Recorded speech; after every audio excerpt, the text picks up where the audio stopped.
All right, so we are ready to go. So what we're going to do today is we are going to start or finish this semester with a look at ethics here, and just a brief discussion of ethics to make sure that all the tools that you learned this semester can be used in service of psychology, and that you have a guiding way of making decisions in terms of what is a beneficial ethical decision and what is not. So we're going to very, very briefly take a look at the ethical principles of psychologists and the code of conduct.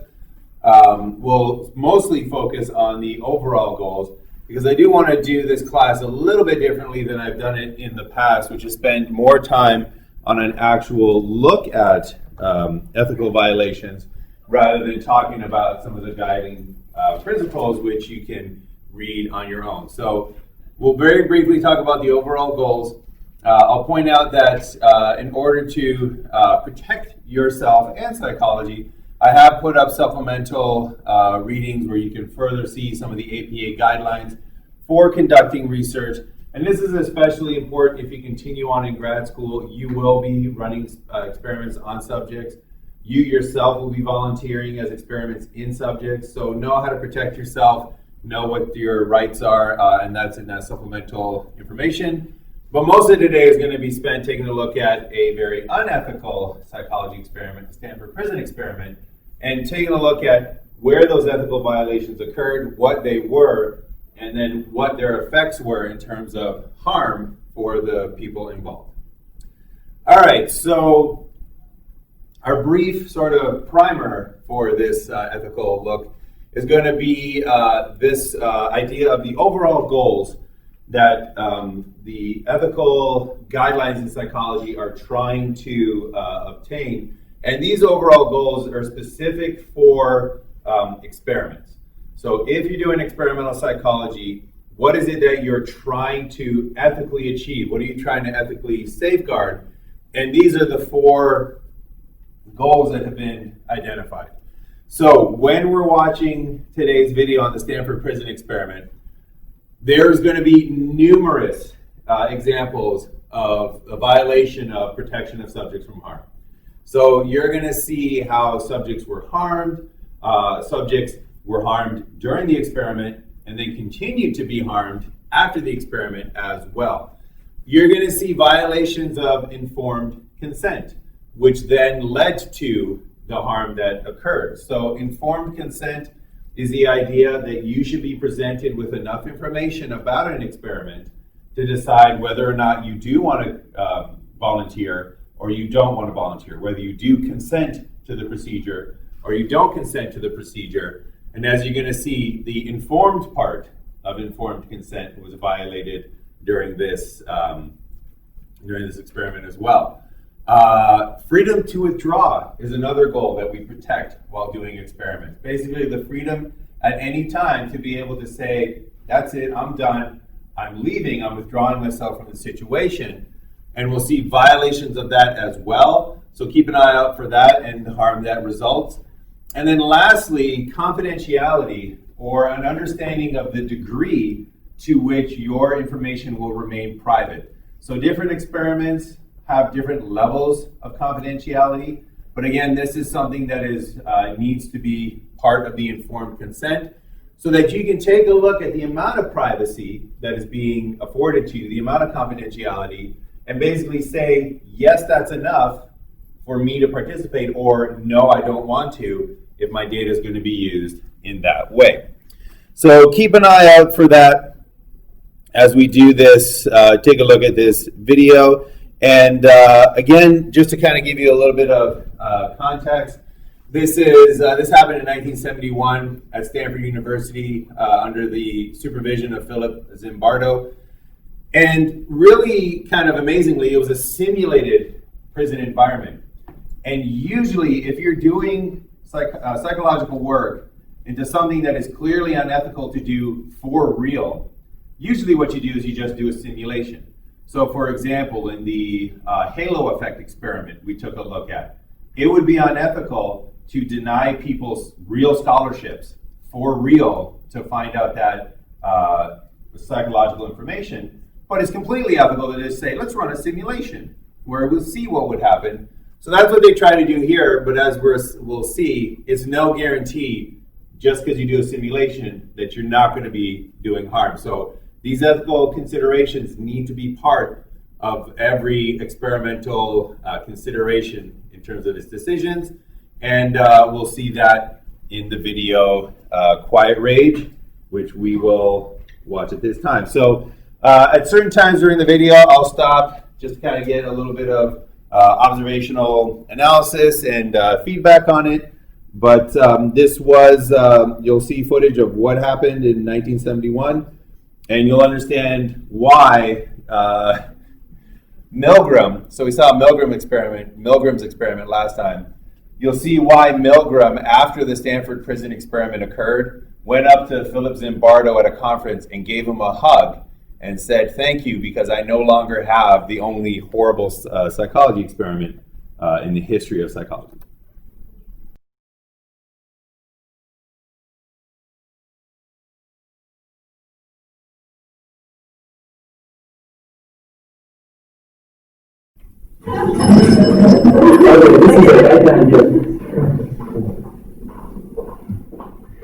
Yes, right down the hall here. This is where it all happened in the summer of 1971.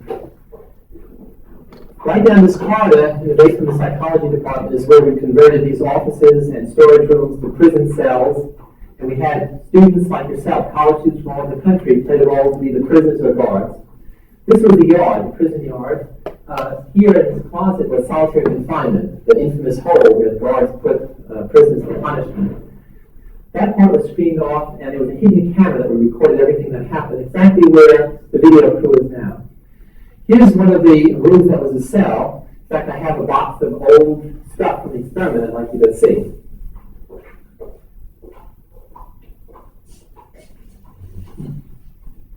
Here's a box with the old memorabilia from our study. The sign. This is one of the prison's uniform, prisoner 819. You can see it's really a dress. Here are the chains that the guards made the prisoners wear to remind them of their status. The military kind of uniforms the guards wore, their billy club, symbols of power and authority. And you can see over the wall, one of the prisoners etched the days of the week to mark the passage of time, starting on Sunday, Monday, through the rest of the week. How long did the study last? Well, we're going to run it for 2 weeks, but we had to end it after only 6 days. What was that?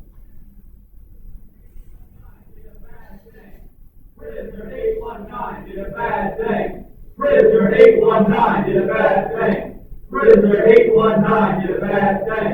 Prisoner 819 did a bad thing.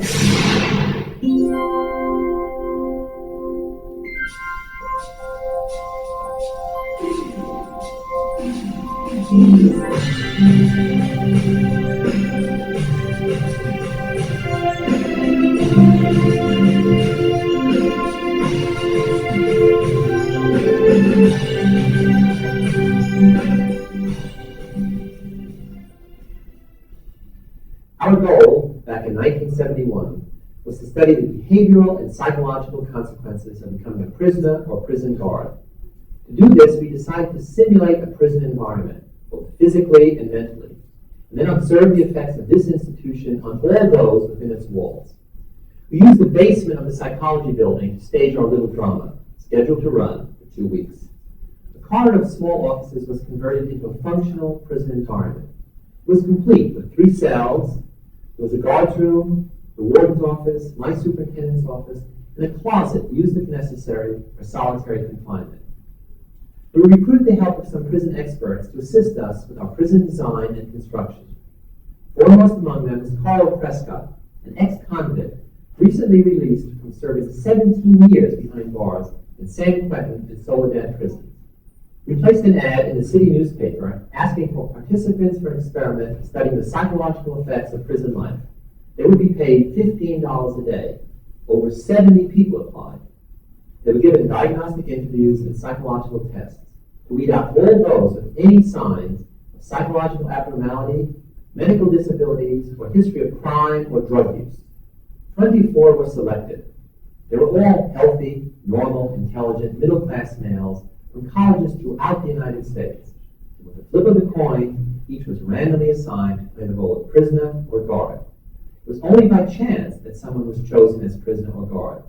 Now, it is important to remember that at the start of this experiment, there were no psychological differences between those students assigned the prisoner role and those assigned to be guards. An undergraduate student, David Jaffe, took on the role of prison warden. I acted as the prison superintendent, while psychology graduate students Craig Haney and Kurt Banks handled a variety of prison staff responsibilities. I met with the students selected to be guards on the day before the experiment was to begin. I had to explain to the guards that they could not in any way hit the prisoners, but they could create in the prisoners feelings of boredom. All right, so we'll stop right there. So at the beginning, you can see that they did try to take into account that they were going to protect the subjects from harm. So they had the meeting with the prison guards, and they basically told the guards, you can't hit the prisoners. You can't use physical violence against the prisoners, because they were trying to protect the prisoners from that harm. But as we're going to see, they didn't have other safeguards in there, like informed consent, like an understanding of confidentiality, and like the freedom to withdraw, which then added to the harm that the subjects encountered. It's a frustration. Frustration can create a sense of fear in them to some degree, can create the notion of arbitrariness, that their life is totally controlled by us, by the system, you, me, Jackie, that they'll have no privacy at all.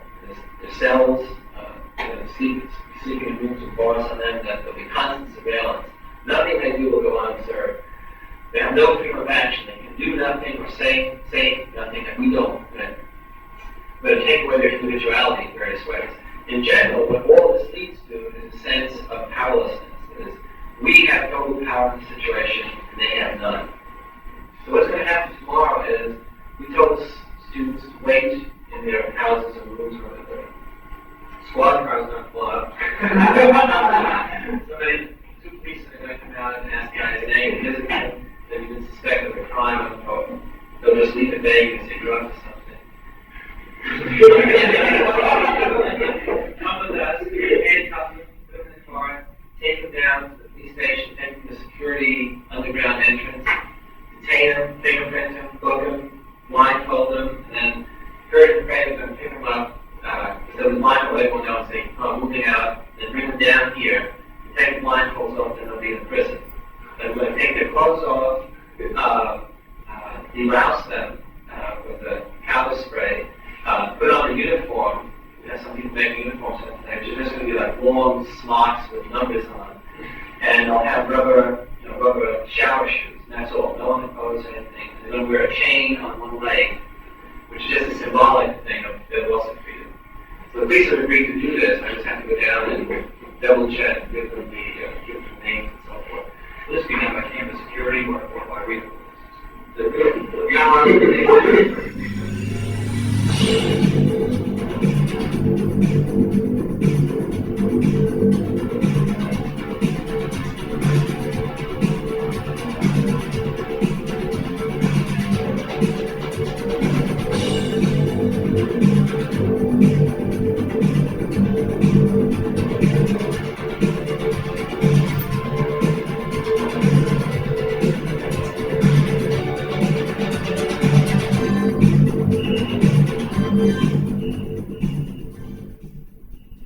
Police car pulls up in front, and a cop comes to the front door, knocks, and says he's looking for me. So they took me out the door, they put my hands against the car. It was a real cop car, it was a real policeman, and there were real neighbors in the street who didn't know that this was an experiment. And there was cameras all around, and neighbors all around it. They put me in the car, then they drove me around Palo Alto. They took me to the police station, the basement of the police station.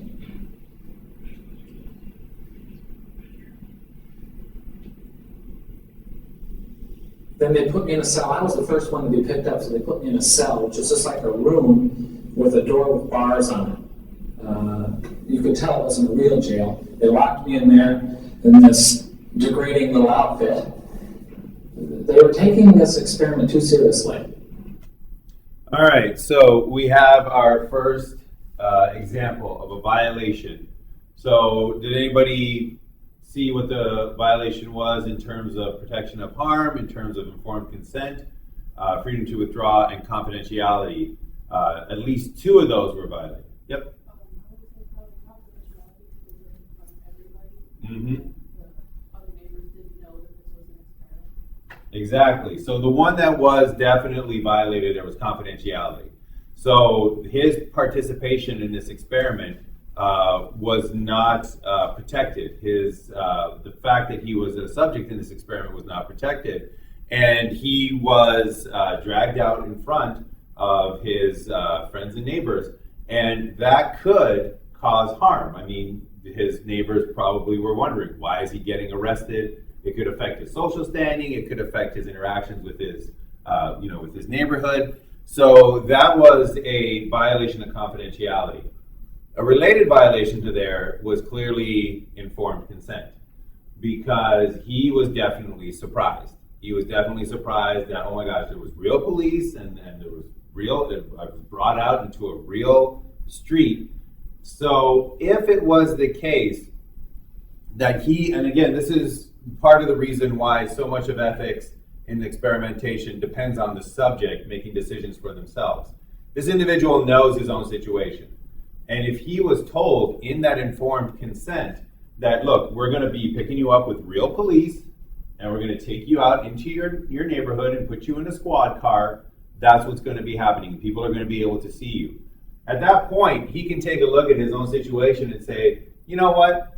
I'm fine with that. I don't see my neighbors won't really care, so I'm good. I'll participate. Or, you know what? No, because I have to, I have business relations with my neighbors. I babysit their children on occasion, and I'll lose all my business. So no, I will not. I will not participate.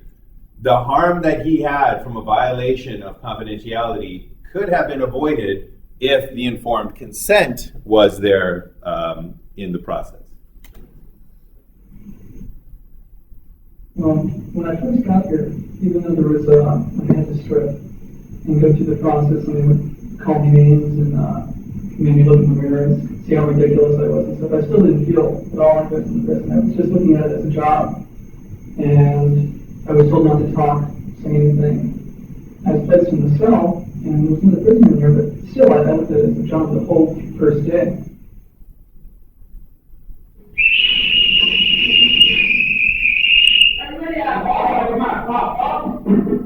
Well, gentlemen, here it is time for count.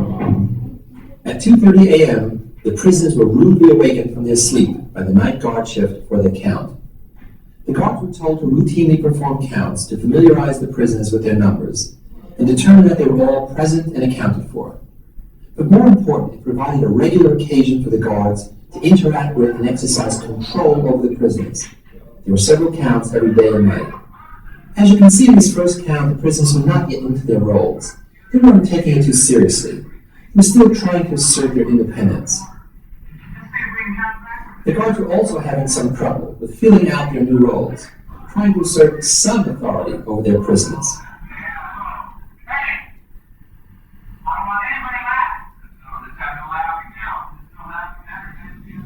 Well, the first day I was on the job, I knew it was going to be tough because what we were supposed to try to make prisoners lose all sense of identity, and I really didn't think I was going to be able to do it. So the first day I just sort of watched the others on my shift, really. Because the first day passed without incident, we were surprised and totally unprepared for the rebellion which broke out on the morning of the second day.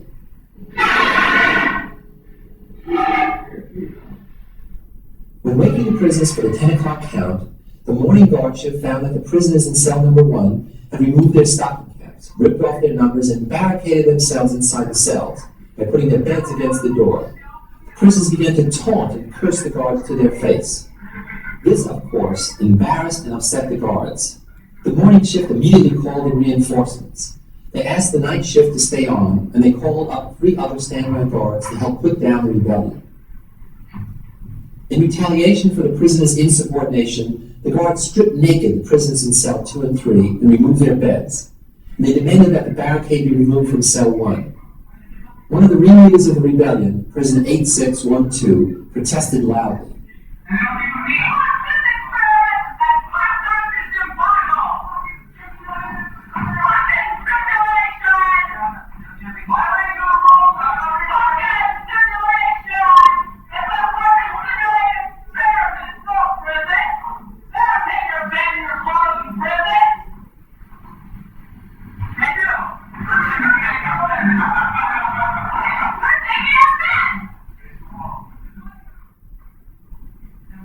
The guards threw him into the hole.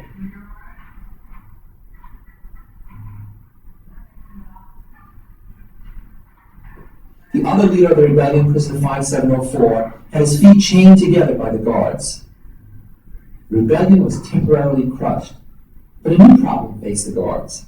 They realized that 9 guards could, of course, control 9 prisoners, but how could a regular shift of only 3 of them maintain control over the prisoners without using physical force? One of the guards came up with the idea of using psychological tactics instead of physical ones. The guards set up a privilege cell, and prisoners who were least involved with the rebellion were put in there and given special privileges. They got their uniforms back, they were allowed to wash themselves and brush their teeth. The others were not. Beds were returned to the privileged cell. Prisoners in privileged cell were offered a special meal, while the others were only allowed to watch. Yet the privileged prisoners refused to eat the special meal, showing their solidarity with the punished prisoners. Prisoner 1037 refused to come out of the hole until all the beds had been returned. The prisoners seemed to be winning.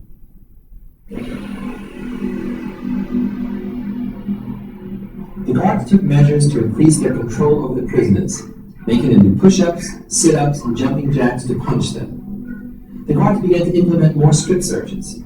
Every aspect of a prison's behavior fell under the total arbitrary control of the guards or on any given shift.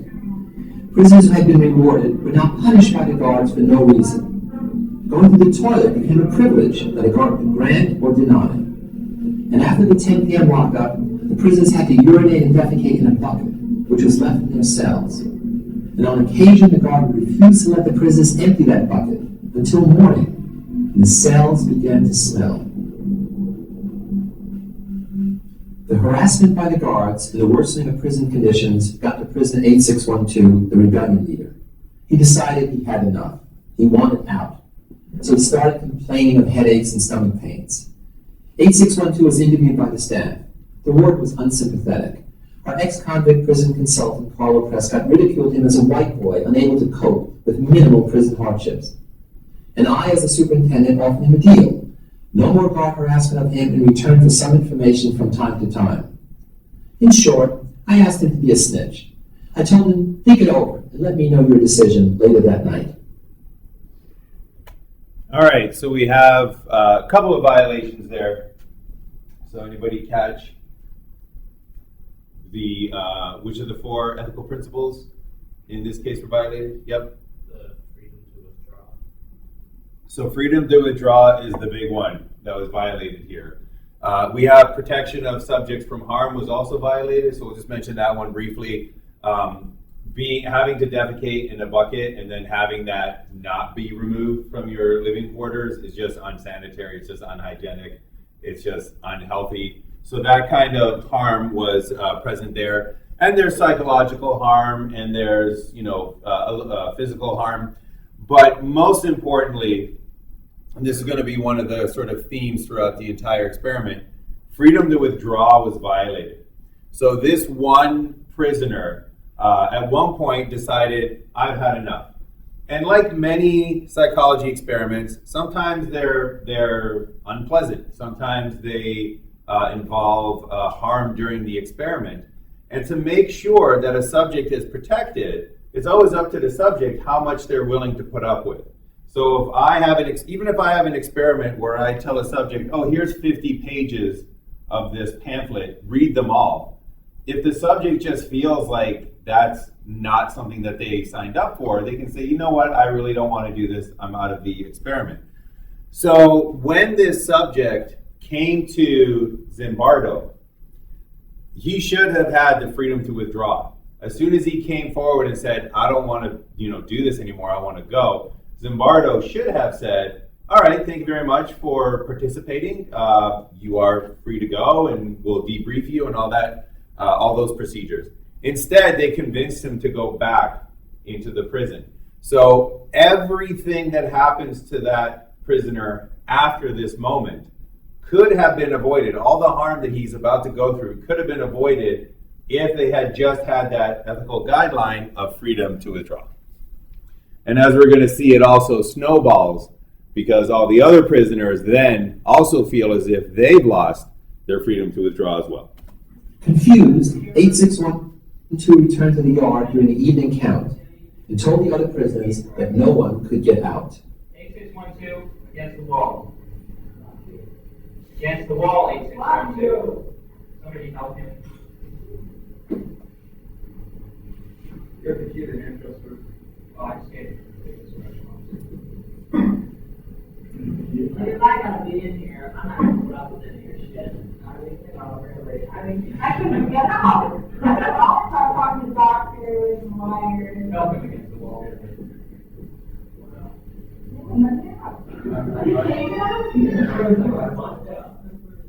Obviously, this news coming from one of their respected leaders had a dramatic impact on the other prisoners. He said, you can't get out. And then you really felt like you were a prisoner. Maybe it was a bonus experiment, and maybe you were getting paid for it, but damn it, you were a prisoner. You were really a prisoner. I was told that I couldn't quit. And at that point, I felt that, well, it was really a prison. And at that point, I don't know, there's no way I can describe how I felt. I just felt totally hopeless. More hopeless than I'd ever felt before. There were no more signs of rebellion in the prison. But prisoner 8612 couldn't believe that he had lost all control over his situation. His confusion amplified the frustration and feelings of helplessness that he was experiencing. 8612 decided that the only way to get out was to show everyone he had gone crazy. Then they would have to release him. He began to play the role of the crazy person, but soon the role became too real as he went into an uncontrollable rage. You don't know, I gotta go. I can to a doctor, anything. I can't see him. I'm fucked up. I don't want to explain. We're all fucked up inside. Help me out! Help me out now! God damn it. Fucked up. You don't know. God. I mean, Jesus Christ, I'm burning up inside. Don't you know?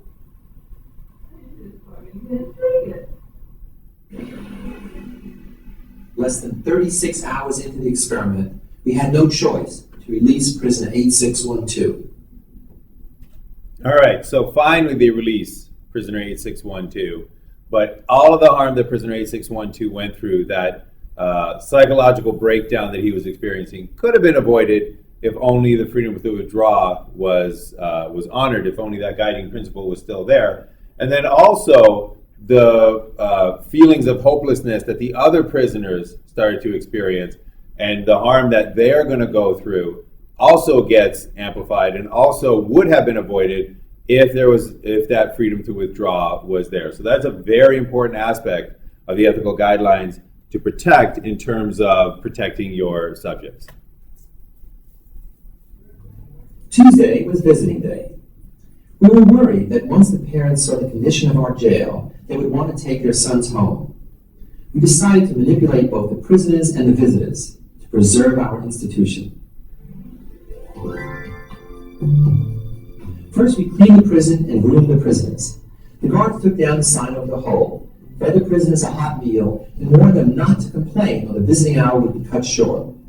When the visitors arrived, they were first greeted by an attractive receptionist, Susie Phillips. Music was piped in over the intercom system. The visitors were made to register and then to wait half an hour while their sons were finishing a late dinner with some extra dessert. We wanted to undercut any complaints the prisoners would make by having the situation be so obviously pleasant and benign. Also, we wanted the parents to attribute some unexpected inconveniences to their son's neglect in writing to them about a number of visiting rules and regulations. Visits were monitored by a guard, limited to only 2 visitors per prisoner and to only 10 minutes total. Of course, these adults complained about such arbitrary rules, but since they obeyed despite their dissent, the institution had retained its authority in this situation. Visitors left their distressed sons in our jail, content that we were doing a good job in running the simulated prison experiment. Visiting hour went off without a hitch. The hitch. All right, so I'll briefly mention another violation right there. So in the supplemental materials, you read about the 5 ethical guidelines that APA has put in for psychologists in general. And one of those is fidelity and responsibility, is being trustworthy with the community that you serve, with the people that you serve as psychologists. And this is an example where that has been violated. These parents were lied to during the course of this experiment by psychologists. And that illustrates a very important aspect of ethical principles as well, which is that it's designed to protect a multitude of different facets. So it protects the subjects from harm. It protects the community from harm as well. Those parents were harmed, whether they felt it at that time or not, because their trust in psychology took a hit after this experience. When their sons finally were released and they found out how horrible the conditions were, they probably either explicitly or implicitly made the decision, I'm never trusting a psychologist again. And that's going to prevent them from seeking care for a mental illness. That's going to prevent them from seeking help for any issues that they might have. So the community was harmed. That's another aspect that ethics keeps protected. But then also it protects psychology. So this experiment and that interaction with the community ruined partially or decreased psychology's reputation. Psychology's view as a science that helps individuals, that is a force for good, took a hit from this as well. So ethics protects subjects, community, and psychology as a whole. And as we're going to see as well, it protects the scientists who do psychology. So it is sometimes seen as a hindrance. Sometimes I'll admit that when you're trying to get your study approved and an IRB, the review board is saying, well, you need to change this because of ethical considerations. Sometimes you feel a little bit inconvenienced, but it's important to remember it's there to protect everybody, and it's an important safeguard for our science. Came after the visit when the parents had left. The guards had picked up a rumor that the prisoners were planning an escape. According to the rumor, prisoner 8612, whom we had released the day before, was going to return with a bunch of his friends and force the release of the other prisoners. Next, we decided to dismantle the prison and move all the prisoners up to a remote storage room on the top floor. Extra guards were called in to help clean it out and transport the inmates and bolster security. The plan was for me to be waiting in the basement in the empty corridor when 8612 returned with his friends. I would tell him that we decided to end the experiment early and that everyone had gone home. After they left, we would rebuild the prison. We even discussed luring 8612 back and then imprisoning him because he had been paroled under false pretenses. The confrontation never came off. No one ever showed. The guards had wasted the whole day tearing down and then rebuilding their prison, and even missed lunch. Someone was going to pay for all this. Down. Up. The guards again escalated very noticeably their level of harassment of the prisoners and increased the humiliation that they made the prisoners suffer. Down. Push-ups increased in number and severity. The counts became grueling ordeals lasting for several hours. They made the prisoners clean out toilet bowls with their bare hands and polish the guards' shoes. It was all sympathy I had for them, and in any respect that might have been present, I just shut out. Then I began to treat them as clearly as possible, as harshly as possible. And by the third day, I had done such a good job convincing myself that I was acting like that. I treated the prisoners like they were of a distinct inferior order than myself. Smoking is a privilege. Smoking is a privilege. What is smoking? A privilege. What? A privilege. Prisoner 819 was our next problem. He refused to take part in the 6 a.m. count and to do any exercises. Then he messed up his cell and barricaded himself in. In retaliation, the guards made his cellmates do mindless work, moving boxes back and forth. You're not only not getting a cigarette, but for as long as the cell's blockaded, you're going to be in solitary when you get out. I'm out. Keep it on. 819 was put in the hole. Just then, we were visited by a Catholic priest who had been a real prison chaplain. He had agreed to come down to assess the reality of our situation compared to those he had known. The prisoners were invited to talk with him, and only 819 refused. Some surprising things happened. When introducing themselves, half of the prisoners used their number, not their name. When asked why they were in jail, most answered with the charge told to them by the Palo Alto police. The priest asked them what action they were taking to get out of jail while they were awaiting trial. The prisoners really got confused. He chided them for not knowing their civil liberties and for not getting a lawyer to bail them out. He followed through with his role as prison chaplain by calling some parents to get a public defender for their imprisoned sons. Prisoner 819 finally agreed to meet with the priest. As soon as he was taken out of the hole and he started talking with the priest, 819 broke down crying. I tried to calm him down and took him to a special rest and recreation room down the hall. After a good meal, he could leave if he wanted to. The priest told me that 819 and our other prisoners were acting just like first-timers, who were confused, frightened, and emotional before they got harmed by the prison system. Our jail seemed very real to him. Meanwhile, the guards were assembling the prisoners for the 11:30 count. Prisoner 819 did a bad thing. Prisoner 819 did a bad thing. Prisoner 819 did a bad thing. Prisoner 819 did a bad thing. As soon as I realized that 819 could hear this, I rushed to the room where I had left him. And what I found was a boy crying hysterically, while in the background his fellow prisoners were chanting and yelling that he is a bad prisoner and that they were being punished because of him. All right, so once again, we have harm. Prisoner is now crying hysterically. The emotional abuse just got too much. Once again, all could have been avoided with the freedom to withdraw. So this again gives you that nice example of why that principle is there, why it's so important. Nobody could have predicted how badly this experiment went. Nobody knew that this was going to happen. But all of the harm just could have been avoided if that one principle, freedom to withdraw, was in place. As soon as one of them said, this is too much, this is unreasonable, I'm out of here, if that was allowed, everybody would have eventually left before it got to any of this drastic type of harm. Because of what prisoner 819 did, my cell is a mess. Because of what prisoner 819 did, my cell is a mess. No longer was this account disorganized and full of fun as it was on the first day of the experiment. Now the account was marked by its conformity, compliance, and absolute unison. It was as if one voice called out that 819 is bad. I tried to console prisoner 819 by offering to let him go, but he insisted on staying. He told me that he couldn't leave knowing that the other prisoners thought he was a bad prisoner.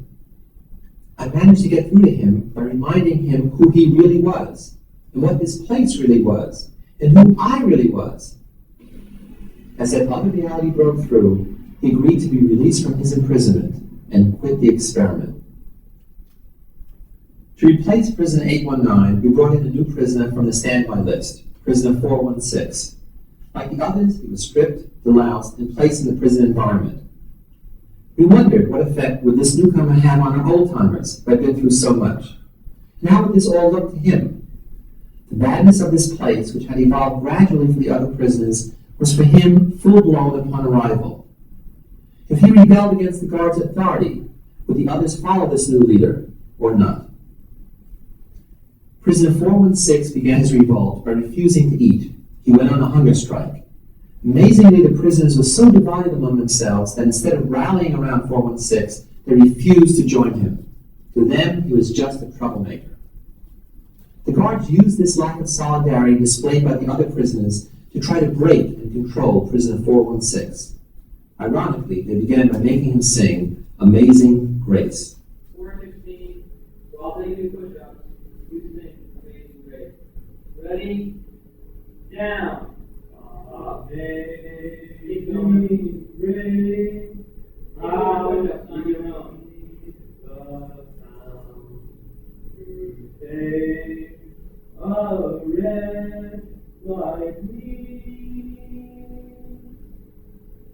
Keep going. Once I was blind, and Once now I see. I was blind, but now I see. If I saw God, I'm free. How's that? Everybody over your back. Oh, stay down there. Stay down there. By this stage in the experiment, the prisoners had displayed 3 ways to cope with their feelings of frustration, absolute powerlessness, and a growing sense of helplessness and despair. At first, most prisoners fought and rebelled against the guards. By now, 4 of them had reacted passively by breaking down emotionally, forcing us to release them. And still others had reacted by becoming model prisoners.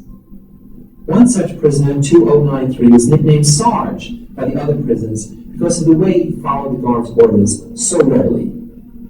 It was also apparent that there were 3 types of guards. The good guards, who felt sorry and did little favors for the prisoners. Tough but fair guards who followed the rules. And the sadistic guards who constantly degraded and humiliated the prisoners. As a group, the guards now had total control of the prison. And except for prisoner 416, they had the obedience of every prisoner. They could literally dictate whatever behavior they wanted from them. The guards tested their control over the prisoners by making them write letter home. No need to visit, it's 7-7. No need to visit, it's 7-7.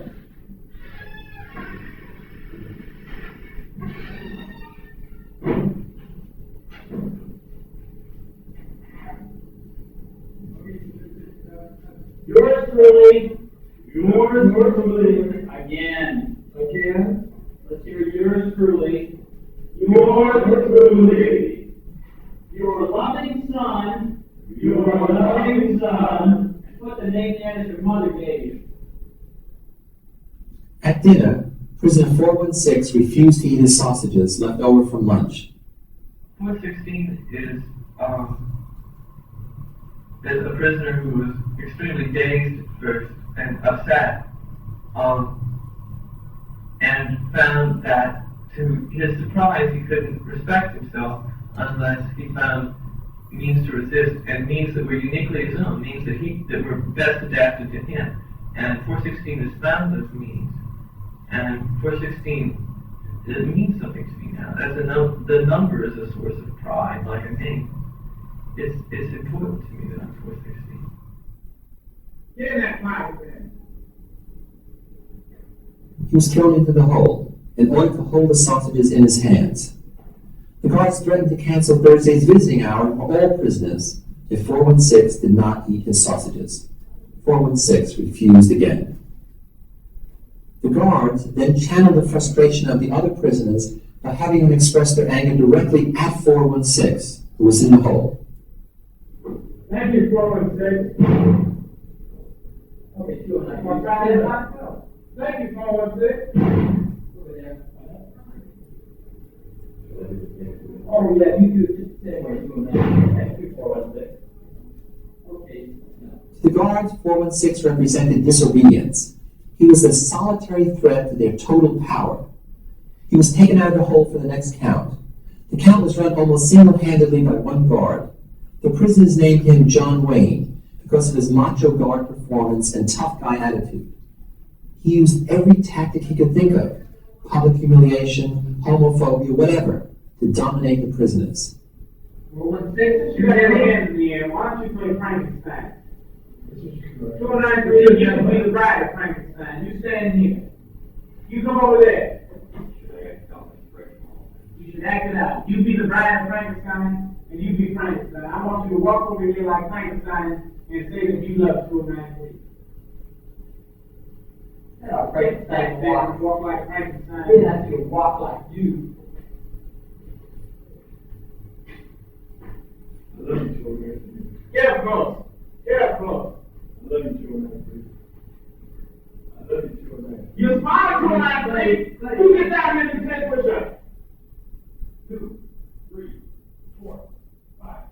Even Sarge, the obedient prisoner, was abused. Why are you such a parent? I don't know. Why did you try to be obedient so much? It's my nature to be obedient, Mr. Correctional. You a liar. You a speaking liar. If you say so, Mr. Correctional. What if I told you to get down on that floor and fuck the floor? What would you do then? I would say we didn't know how, Mr. Correctional. Not one of the prisoners protested the harshness and cruelty of the count. Before lights out, 416 was again put in the hole because he refused to eat his sausages, now filthy from being thrown all over the floor. John Wayne made a final attempt to get 416 to submit by setting the other prisoners against him. He gave the prisoners a choice. Now, there's a couple ways that we can do this. Depending on what you want to do. Now, if 416 does not want to eat his sausages, then you can give me the blankets and sleep on the bed and mattress, or you can keep your blankets and 416 will stay in another day. Now, what would it be? What would it be over here? How about 546?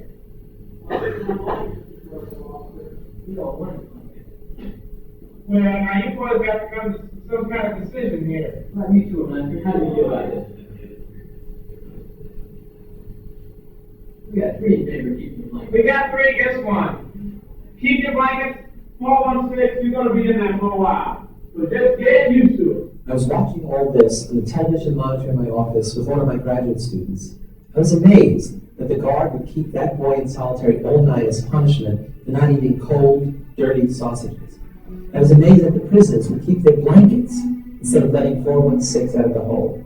This was a true prison where frustrated guards acted sadistically against prisoners like 416 who would not submit to their control, and where demoralized prisoners acted selfishly and shamefully.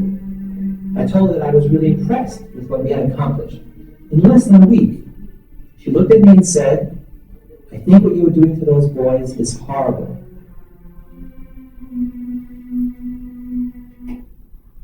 And she was right. I had to end the experiment, because that's what it was, an experiment, not a prison. These were real boys who were really suffering, and that fact had escaped me. I and everyone else around me, except for that graduate student, had gotten so far into their prison roles, prisoner, guard, superintendent, whatever, that it was hard to separate reality from the simulation. It just didn't occur to me until she spoke out that I, as a psychologist, as a human being, had to do something about that suffering. I had to end the experiment. I guess I should mention that I later married that very special student, Christina Maslach. But it's important that we look back at what happened during the 6 days of our prison study, because there were many people other than psychologists who accepted our prison as a prison instead of as a psychology experiment. All right, so I'll pause it right there because this is going to highlight.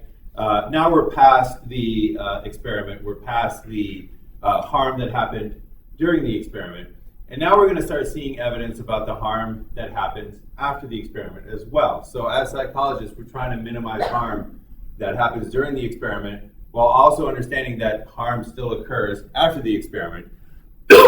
And Zimbardo is a controversial figure because in psychology, because he really made his career off of this horrible, horrible experiment. So people wonder, should he have the fame and accolades that he achieved if this is the reason why he's so famous? But in this instance right here, you see evidence, it's indirect evidence, but you'll see evidence that Zimbardo himself was harmed for this during this experiment.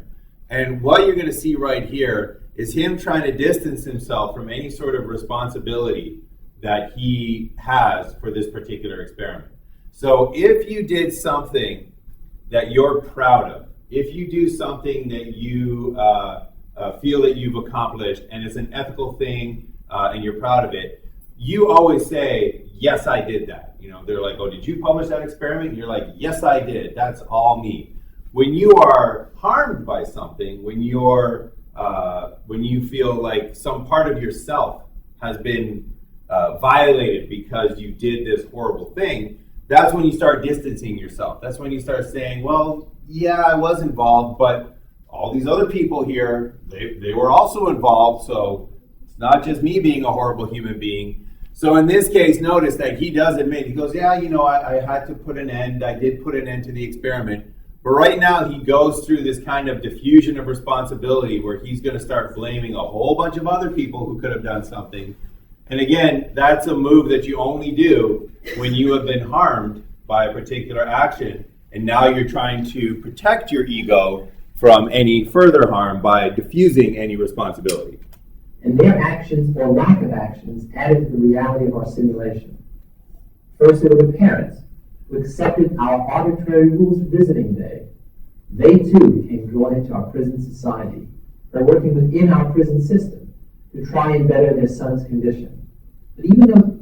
So, right off the bat, he's like, yes, I did a horrible thing, but let's not forget about the parents. It's not just me. They have some responsibility. It's not all on me.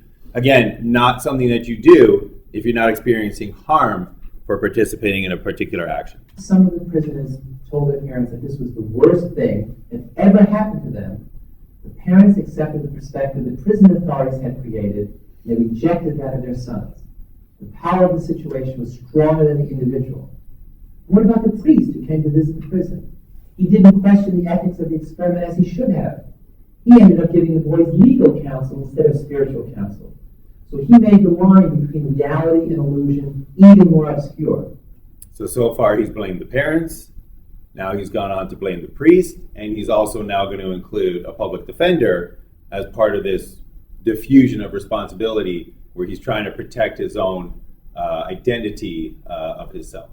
After the priest left, he called some parents who in turn called a public defender to come to the prison.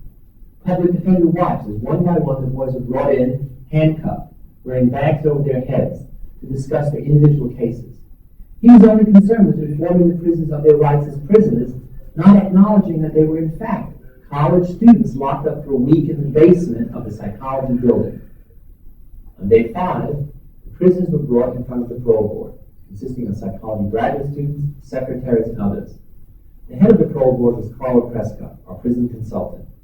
What was really interesting was that Carlo was finally sitting on the other side of the parole proceedings. And like all the others who had participated in our study, he took on a role, or rather the role took over him. He became the same kind of parole officer who had rejected his parole requests year after year when he was doing time. What I'm trying to say is that you went outside the door, you had a little time to think. Now you're back in here trying to con us and looking at you in a different view. What real social consciousness do you have? What do you really think you want society? I'd like to hear something real from you. Well, I got a bad job. Why do you not make you a good citizen? Hey, it's a teaching job.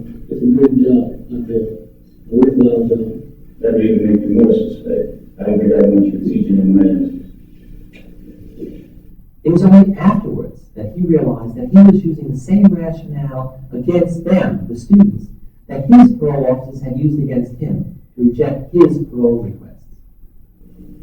I feel I'm ready to go while I'm in here, and I know what my sentence is. So the only hope I have is to just wait it out and try to live it as pleasantly as I can. I'll tell you something. With your attitude and the way that you've expressed yourself in this particular board meeting, if you were going to definitely make recommendations, I would see to it personally that you were here the last day. Personally. So we had to stop the experiment after only 6 days. The prisoners and guards were then debriefed, and they all vented their feelings. And then we got together a few months later to analyze the whole experience. They had some interesting things to say about it. I don't know, at first I thought that maybe I could manage prison for a while. Right now I don't think I could manage it at all. I don't see how anybody really could without coming out really hateful. What made the experience most depressing for me was the fact that we were continually called upon to act in a way that just is contrary to what I really feel inside. All right, so that's a very nice example of something that is often overlooked. And again, part of the reason why, as psychologists, we do have to apply critical thinking, and we do have to go back to a lot of the original documents. In just about every review or textbook entry that I've seen of the Stanford prison experiment, they have all mentioned the harm that occurred to the prisoners. Everybody has mentioned, the prisoners were harmed, they were forced to do this, they were forced to do that. It was very unethical towards the prisoners. This is one of the first indications that we've seen that it was also unethical and harmed the guards. So this is one of the guards who, and I believe this is like 30 days later, who literally is looking back on it and saying, yeah, it was just depressing. It was depressing to do that kind of stuff, to act in a way that was very contrary. And again, that could have easily been avoided if he had just had the freedom to withdraw. So it's important to, when you apply these ethical principles, really sort of suspend your own sort of narratives or other people's interpretations, because they're often focused on the prisoners here, and rightfully so. They did receive a lot of harm, but there was also harm done to the guards themselves, as we're going to see in 3 instances. I don't feel like I'm the type of person that would be a guard, just continually giving out shit and forcing people to do things and pushing in line. It just didn't seem like me to continually put on a face like that. It's just really one of the most oppressive things you can do. I really thought that I was. All right, so this is 2 months later, 60 days later, and is a nice indication of the harm that can continue. It was only 5 days in the prison, and yet this is 60 days later, and the harm has not ended for some of these individuals. Incapable of this kind of behavior. I was surprised, I was dismayed to find out that I could really be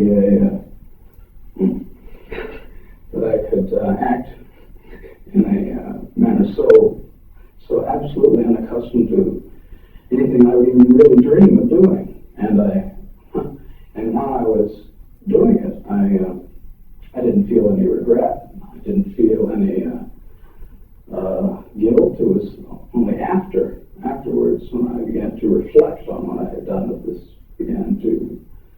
behavior began to dawn on me, and I realized that this was a part of me I hadn't really noticed before. I began to feel that I was losing my identity, that the person that I call Clay, the person who put me in this place, the person who volunteered to go into this prison, because it was a prison to me, it still is a prison to me. I don't look on it as an experiment or a simulation. It's just a prison that was run by psychologists instead of run by the state. I began to feel that identity, that the person that I was, that had decided to go to prison, was distant from me, was remote, until finally I wasn't that. I was 416. I was really my number, and 416 was going to have to decide what to do. Once you put a uniform on and are given a role, a job, saying your job is to keep these people in line, then you're certainly not the same person as if you were in street clothes and in a different role. You really become that person once you put on that khaki uniform, you put on the glasses, you take the nightstick, and you act the part. So this is John Wayne. He's the one they nicknamed John Wayne. He's the most sadistic of all of the guards. And you'll see this first little part right here where he's trying to distance himself again from what he did. So he's clearly, it's hard to be sympathetic, but he's clearly has been harmed from the actions that he did, because he's not standing up and saying, oh yeah, I did that. I came up with these inventive ways of controlling these guards, and yeah, that was me. I'll take full responsibility. He's sitting there going, well, it was the outfit. You put on the outfit and you become a different person. Not me. I'm going to shield myself from harm and self-reflection, but I'm going to say it was the outfit. That's your costume, and you have to act accordingly. harms me. I mean harms. I mean in the present tense, it harms me. All right, and this interaction, we'll watch it 2 times. First off, right off the bat, highlights what I've been mentioning, where 416 here is not saying it harmed me. He says it harms me. It still harms. In the present tense, it harms me. 60 days later, 60 days worth of harm from this unethical designed experiment, which once again, freedom to withdraw would have prevented this extra 60 days at least of continuous harm. How does it harm you? How does it harm you? Just to think about it, that people can deal with it? Yeah, it let me in on some knowledge that I've never experienced firsthand. I've read about it. I've read a lot about it, but I've never experienced it firsthand. I've never seen someone turn that way. Now, I know you're a nice guy. You know? You understand? I do. I do know you're a nice guy. I don't get that because I know what you can turn into. I know what you're willing to do. If you say, oh, well, I'm not going to hurt anybody. Oh, well, it's a limited situation. It's over in 2 weeks. Well, you in the position, what would you have done? I don't know.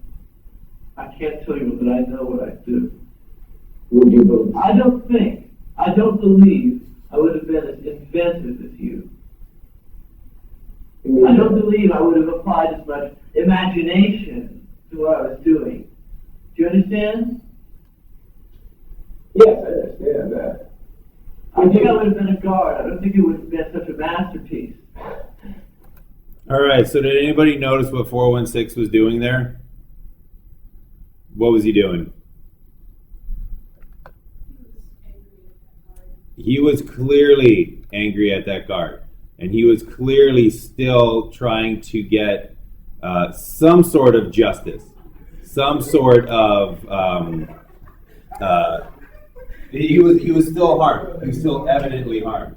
And I'll replay it and pay attention to the way that he converses with John Wayne. So when you take a look at John Wayne over here, when you take a look at 416. There's no way that 416 can go up to him and punch him in the face and get vengeance in that way, right? There's no way that he can try to satisfy his need for justice, but he does find a way in the conversation. So he continually interrupts John Wayne in this conversation as a way of basically saying, you used to have power over me, you no longer have power over me now because I'm going to interrupt you time and time again. And if you watch the way that he talks, he pauses as if he's done talking many times, waiting for John Wayne to say something so he can interrupt him again. And then he pauses and waits for John Wayne to say something so he can interrupt him again. And he does it over and over and over again. You can see that the hurt is still there, the harm is still there, and he's just trying to even the odds any way that he can. And you act the part. That's your costume. So we'll replay it. And you have to act accordingly when you put it on. It harms me. Come on, DVD.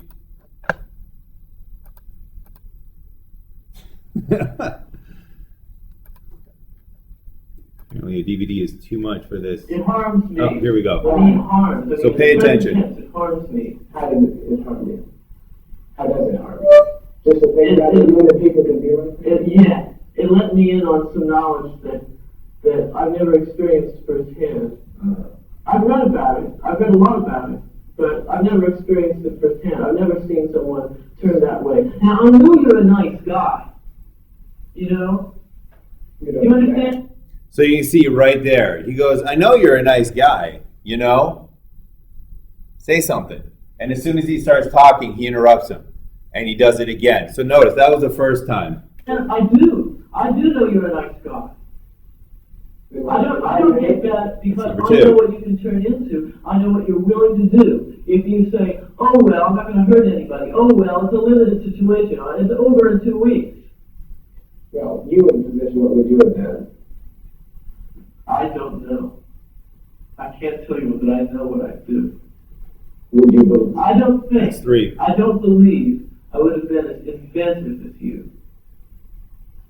I don't believe I would have applied as much imagination. You can see John's getting frustrated. Do you understand? Yes, I understand that. I think I would have been a That's number guard. 5. You would have been such a masterpiece. All right, so you can see in just that one little exchange, 416 is still suffering. He's still having a hard time with this entire situation. And now the last one that we're going to take a look at is John Wayne here. And again, it's hard to be sympathetic with him. This is when you really have to apply your critical thinking and say, let's get rid of all the biases and just try to analyze the situation. And you'll see finally evidence here that once again, John Wayne himself, the most sadistic of the guards, has been harmed by this. He is having trouble reconciling his own self-image with the fact that he had been so sadistic to his fellow students. So in a final sort of attempt to distance his ego from that knowledge, he has this argument here about how it wasn't him or how he really is, because he needs to protect himself. It was all part of a little experiment that he was running. It was really harmful. It was degrading, and that was part of my particular little experiment to see how I could. Your particular little experiment. Why don't you tell me about that? I was running little experiments of my own. Tell me about your little experiment. Okay. I'm curious. I wanted to see just what kind of verbal abuse that people can take before they start objecting, before they start flashing back. Yeah. Under the circumstances, and it surprised me that no one said anything to stop me. No one said, "Carmen, you can't say those things to me. Those things are sick." Nobody said that. They just accepted what I said. I said, go tell that man in the face he's the scum of the earth, and they do it without question. They do push-ups without question. They sit in the hole. They abuse each other. And here they're supposed to have they're supposed to be together as a unit in jail, but here they're abusing each other because I requested them to, and no one questioned my authority at all. So that last one, there's two parts there to him, kind of trying to get and protect his own ego from harm. Number one is the idea that he was doing an experiment.